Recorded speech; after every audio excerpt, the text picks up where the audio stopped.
Bonjour à tous, bienvenue sur le www.messianique.com pour suivre une fois de plus cette émission, le journal du berger Moïse. Et comme vous le savez, cette émission nous aide, vous et moi, à connaître un peu plus en profondeur sur le berger Moïse Louchiko. Et toujours dans le cadre, dans le souci et dans cet amour de vous faire connaître cet homme de Dieu, le berger Moïse bien sûr. Aujourd'hui, nous vous avons apporté un nouveau sujet intitulé le 41e principe du berger Moïse Louchiko. Et nous avons eu le temps de parler avec l'homme de Dieu, le berger Moïse. Et ensemble avec lui, nous avons voulu que vous aussi vous preniez part de ces principes, afin de vivre les expériences que ces principes peuvent vous apporter si vous faites de cela votre vie. Et alors, personnellement, je vous conseillerais, je vous proposerais d'ouvrir vos cœurs pour le graver au-dedans de vous. Et au cas contraire, prenez un bloc-notes ou un cahier et un stylo pour les écrire. Et sans plus tarder, nous allons commencer par le premier principe. Le premier principe qui dit être un homme de principe, premièrement, et surtout le respecter. C'est-à-dire, nous devons être de personnes de discipline. Nous devons être disciplinés et savoir aussi respecter nos propres disciplines.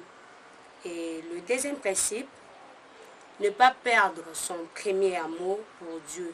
C'est-à-dire, ne pas perdre cette fidélité de servir Dieu, cet dévouement que nous avons reçu pour Dieu, cette fidélité de servir le Seigneur. Et troisième principe, ne pas vendre l'évangile, c'est-à-dire, cela veut tout simplement dire ne pas transformer l'évangile en business, comme nous voyons faire certains serviteurs ou hommes de Dieu, parce que l'évangile est sacré et c'est pour Christ. Quatrième principe, ne pas s'intéresser et se laisser séduire au charme de la femme. Donc, nous devons être de personnes spirituelles. Nous ne pouvons pas être charnels.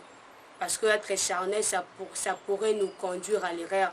Nous devons fuir l'impudicité comme nous dit la Bible.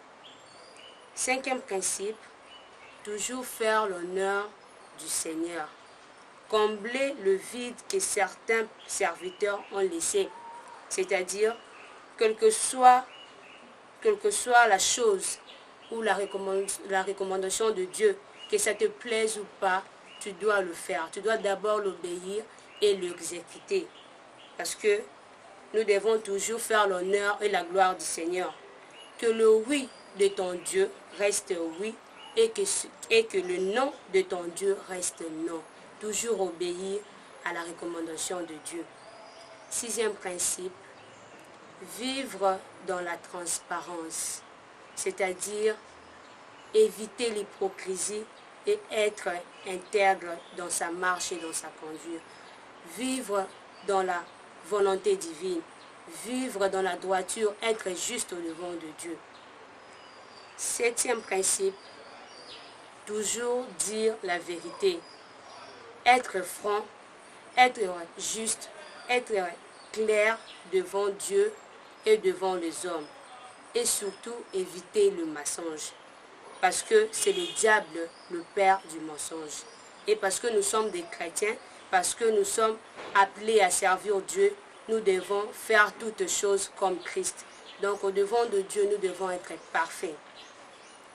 Huitième principe, définir chaque instant comme un nouveau départ ou commencement.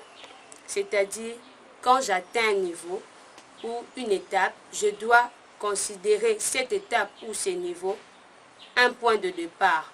Je dois être un chrétien dimensionnel. Donc chaque niveau ou chaque étape doit être un nouveau départ pour moi. Que j'amène toujours, neuvième principe, que j'amène toujours une nouvelle révélation quand je prêche, quand je partage la parole divine, quand je médite. Je dois toujours apporter quelque chose de nouveau à ceux qui m'écoutent. Et dixième principe, pour finir, parce qu'aujourd'hui, nous allons juste vous donner 10 premiers principes. le 10e principe est que la vie chrétienne ne soit pas comme une corde au cou, c'est-à-dire la vie chrétienne ne doit pas être un fardeau, mais je dois plutôt me réjouir d'être chrétien, car la vie chrétienne est particulière et on n'a pas besoin d'un catalyseur pour me motiver à servir Dieu. Et avant, je vous avais dit que le sujet est les 41 principes du berger Moïse, mais pour aujourd'hui, on vous a parlé que de 10 principes.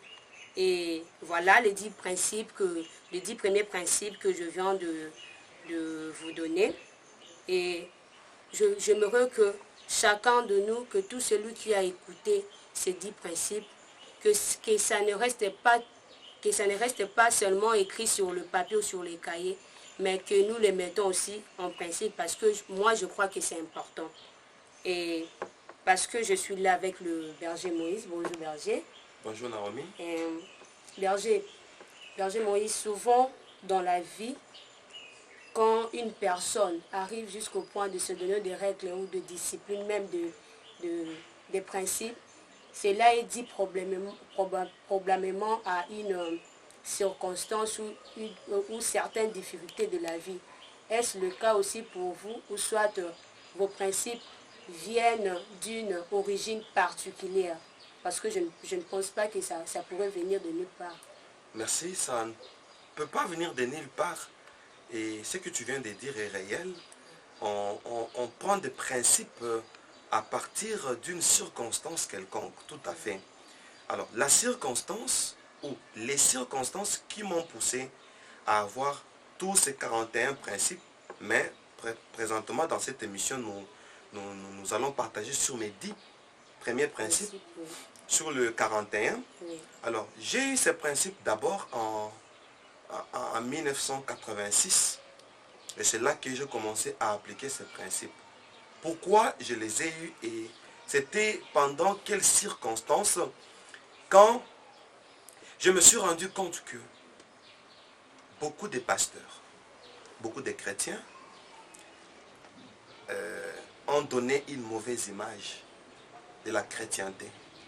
Je me suis dit, alors que je me fasse des principes, afin d'effacer cette image que les gens ont, la honte, l'opprobre que les pasteurs ont porté à partir de plusieurs bévues, vrai.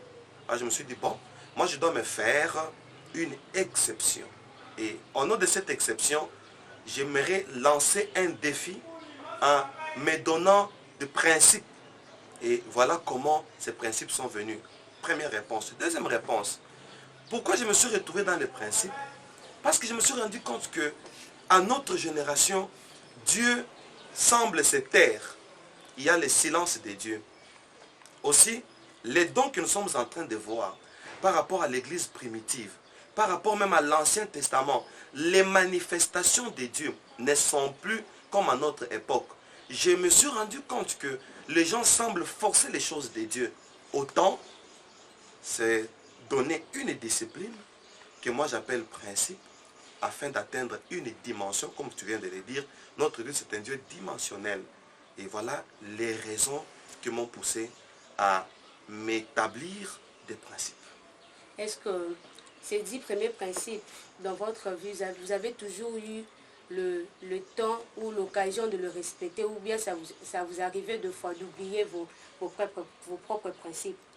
Bon, je ne me suis pas donné un temps pour vivre mes principes, mais je préférais que ces principes fassent partie de ma vie. Donc, ça fait partie de ma vie. Je n'ai pas un temps quelconque où je dois les respecter. Je dors avec, je me réveille avec, et je fais de ces principes comme une partie de ma vie. Et sans ces principes, ma vie n'aura plus de sens. Et je parle bien de la vie chrétienne. Et ça aussi de l'impact sur vous? Beaucoup. Beaucoup, Tel que j'ai découvert qu'à partir des principes, dans la Bible, il y a des gens qui se sont établis aussi des principes qu'on appelle les naziréens. Alors, ces principes ont fait de moi un naziréen. c'est qui un naziréen? Un naziréen, c'est toute personne qui accepte de se mettre à part pour la cause du Seigneur et du ministère. Alors, il se donne certaines mortifications, et je peux encore dire une certaine ligne de conduite. Et cette ligne de conduite fait de lui un naziréen parce qu'il a des préceptes et certaines interdictions qu'il s'est imposées. Ça, je ne peux pas faire. Ça, je dois faire. Alors, tout ça, ça fait de moi un naziréen. C'est-à-dire, ma vie chrétienne est devenue consacrée à cause des principes. Et parmi les 10 premiers principes qu'on vient de donner aux téléspectateurs, quel est quel est le principe le plus important ou bien le plus marquant de votre vie et pourquoi? Merci. Il n'y a pas un principe le plus important, le plus marquant. Comme le 41 sont des principes, donc tous me marquent. Il n'y a pas un principe exceptionnel, parce que tous ce sont des principes. Étant un principe, il n'y a pas un principe moindre que l'autre, parce que tous ce sont des principes. Et parce que vous vous êtes donné de principes et vous avez voulu qu'on le partage avec le téléspectateur.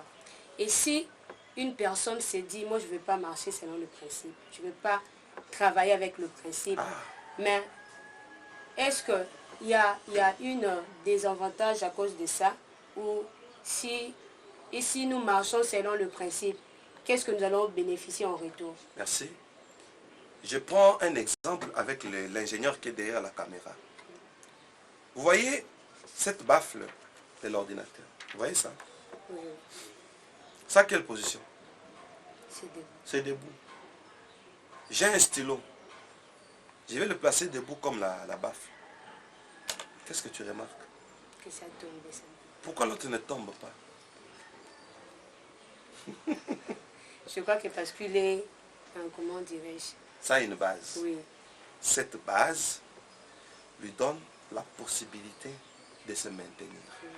Si quelqu'un dit, moi je vais vivre hors principe, il n'aura pas de base. C'est pourquoi même Dieu lui-même nous a donné 10 commandements. Ce sont les 10 principes. Donc le principe, c'est ça, c'est là qui fait notre fondement en quelque sorte. Très bien, ça fait notre fondement. Je donne un exemple. Je l'ai toujours dit, quoi que je n'en donne pas l'air. Ici, ce n'est pas un problème des airs, mais c'est un problème de réalité. Je me suis marié chaste. Tu penses que je n'avais pas de désir?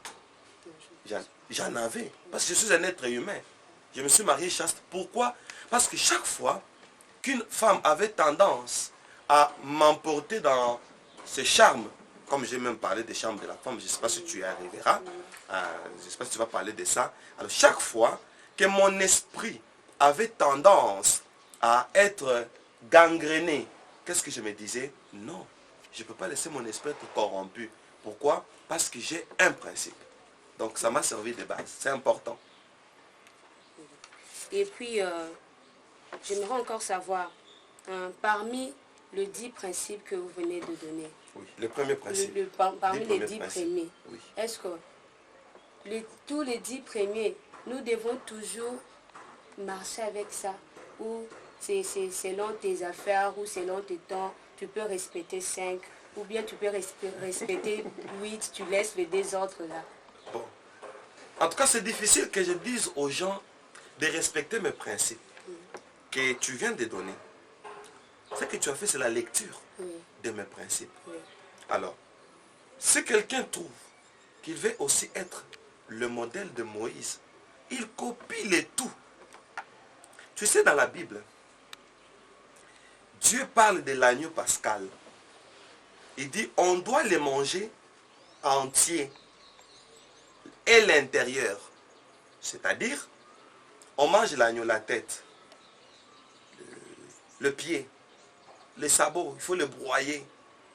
L'intérieur, même le pancréas, il faut mélanger le tout. Ça nous fait une gamme. Et je donne l'exemple d'une gamme, comme la guitare. La guitare a 6 cordes.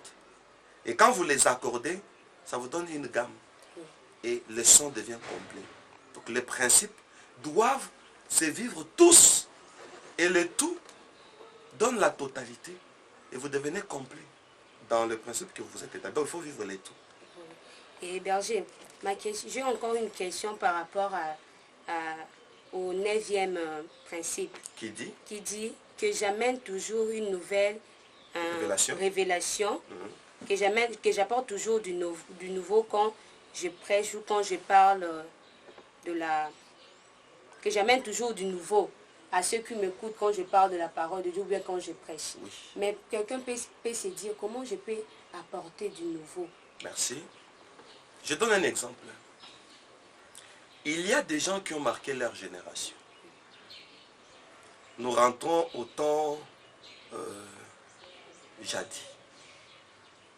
Vous allez voir, dans une période quelconque, un certain X nous apporte l'électricité. Sa découverte, son expertise apporte une modernisation. Quelqu'un, dans un temps X, quelqu'un X nous apporte une machine à vapeur. Il a modernisé sa période, sa génération. Les habits que nous portons, à l'époque, c'était des raffias. Plus tard, nous portons de la laine. Il y a quelqu'un qui a découvert ça.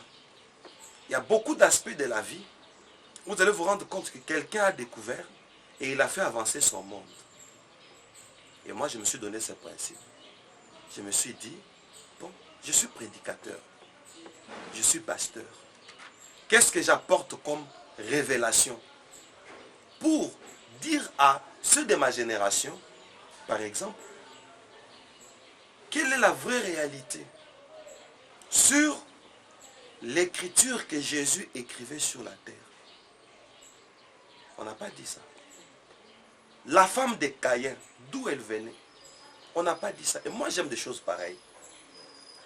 Moi, j'aime, quand je me présente devant le peuple de Dieu, je leur informe, par exemple, les réalités qui se passent sous la mer. Là, je sens que j'ai apporté du nouveau. Des choses nécessaires que les enfants de Dieu doivent savoir. Mais à l'époque, ce n'était pas révélé. Dans 1 Corinthiens chapitre 2, verset 9, on dit, comme il est écrit, ce sont des choses que l'œil n'a point vues, que l'oreille n'a point entendues. Des choses qui ne sont pas montées au cœur de l'homme. Mais Dieu nous les a révélées par l'Esprit, car l'Esprit sonde de tout. Donc la vraie révélation, c'est une révélation où une personne dit des choses qu'on n'a jamais vues, ni entendues, ni pensées.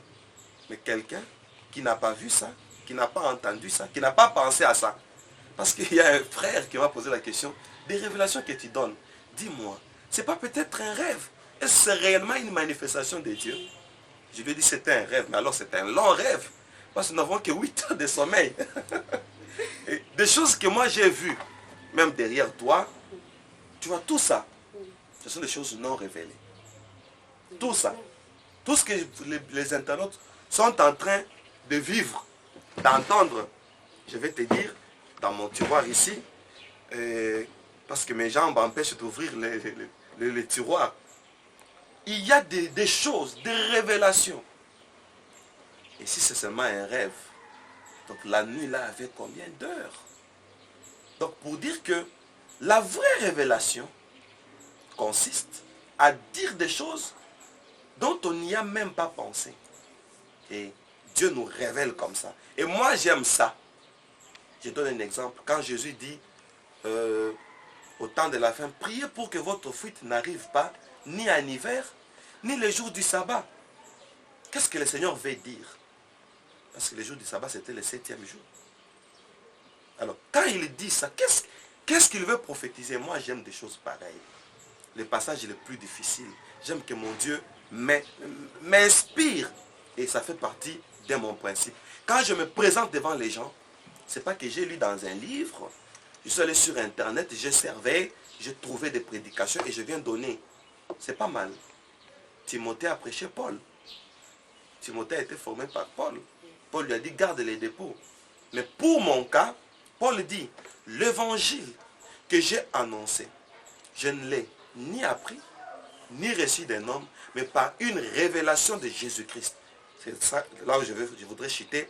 La vraie révélation, c'est quand on n'a rien appris d'un homme, mais on reçoit. Et tous les hommes reçoivent ça comme un nouveau courant. Une révélation qui va marquer notre génération. Et moi, j'aime ça. Amen. Amen. J'ai encore une question par rapport au 4e principe qui dit ne pas s'intéresser, c'est laisser séduire au charme de la femme. Donc, ne pas être charnel, mais être spirituel. Oui. Et fuir l'impudicité, comme nous le dit la Bible. Une personne peut se dire, mais comment je peux être spirituel? Je dois m'enfermer dans ma maison du matin au soir. Je ne dois pas me promener dans la rue. Je ne dois pas manger tout ce qui s'est fait ici au monde. Comment je peux faire pour être spirituel? Comment je peux fuir l'impudicité? C'est quand je vois une prostituée, je commence à courir ou comment? Merci. Très bonne question. Merci. Et toutes les questions sont très bonnes. Comment devenir spirituel? Romains 8, 13 nous répond. Si vous vivez selon l'esprit, vous faites mourir les actions du corps et vous vivrez. La vie spirituelle consiste à bannir la vie charnelle. Et la vie charnelle est dans Galates chapitre 5, versets 19 à 21, où on dit les œuvres de la chair sont manifestes. Ce sont l'impudicité, les envies, les ivrogneries, les excès de table, etc., etc. Alors, la vie spirituelle consiste à mettre fin aux injonctions de la chair. Et on devient spirituel. Ça ne demande pas de s'enfermer. Je peux m'enfermer avec une prostituée dans une maison. Je suis enfermé, je suis devenu spirituel. Non. Donc, c'est ça la vie spirituelle. Lutter contre la chair. Parce que Paul nous dit que l'un et l'autre sont opposés. Quand on est charnel, on étouffe les spirituels. Et quand on est spirituel, on étouffe carrément les charnels. C'est tout. Et on devient spirituel. Et qu'est-ce que vous pouvez dire aux téléspectateurs et aux internautes qui ont eu part à ces 10 premiers principes? Votre conseil? Merci. Mon conseil est que le berger Moïse ne vient pas de nulle part. Il vient de quelque part. Moi, j'ai accepté d'évoluer dans ma vie chrétienne dans les normes. J'ai compris les normes que nous appelons la loi, que nous appelons le principe. Ça nous donne des garde-fous. C'est quoi un garde-fou? Des limites. Je peux être là devant une femme qui peut m'entraîner moralement. J'ai certaines limites. Comme Paul dit, tout m'est permis, mais tout n'édifie pas. Tout m'est permis, mais tout n'est pas utile. C'est un principe qu'il se donne. Alors, au nom de ces principes, moi, je me suis rendu compte que je n'avais plus, depuis que j'ai eu ces principes, je n'ai jamais eu quelqu'un pour me contrôler. Et je vis de moi-même parce que je me contrôle. J'ai un gouverneur au-dessus de moi qui est ma conscience. Et ma conscience, qui est mon gouverneur, m'interdit de ne pas faire ça, de ne pas déborder. Et j'ai compris que ça m'a aidé à grandir dans la foi et à ne pas être hypocrite. C'est ça le conseil que je peux donner. Chacun de nous doit avoir des principes. Et ces principes vont nous servir de garde-fous. C'est ça, les conseils que je peux donner. Merci. Berger Moïse, si vous pouvez dire une parole de bénédiction ou un mot de la fin pour tous les téléspectateurs qui nous ont suivis durant cette émission. Merci. Parole de bénédiction ou un mot de la fin, je vais incarner ça seulement dans ton émission. Je bénis tous les chrétiens. Je prie pour que ceux-là qui ont de faiblesses dans la foi, régulièrement, soyez forts Parce que les épreuves que vous rencontrez sur cette terre des vivants, il y a ceux-là qui les ont déjà dépassés. Soyez forts. La vie chrétienne ne doit pas être une corde au cou. Même devant les principes difficiles, disons-nous, ça, c'est ma vie. C'est pourquoi Dieu, dans Exode chapitre 12, il a ordonné à la célébration de la Pâque qu'on puisse prendre le pain sans levain. Or, le pain sans levain, ça n'a pas de goût. C'est fade. Ce n'est pas fermenté. C'est dur. Or, le pain symbolise la parole. Donc, habituons-nous aussi, même à la parole qui ne nous fait pas du bien. Ne te drogue pas, ne te prostitue pas, ne fais pas ça. Et quand on mène cette vie, ça ne nous fait pas du bien. Mais comme c'est un pain, comme c'est la parole, nous devons vivre ça. Alors, je bénis tous les internautes et téléspectateurs qui n'arrivent plus à se maintenir dans la foi.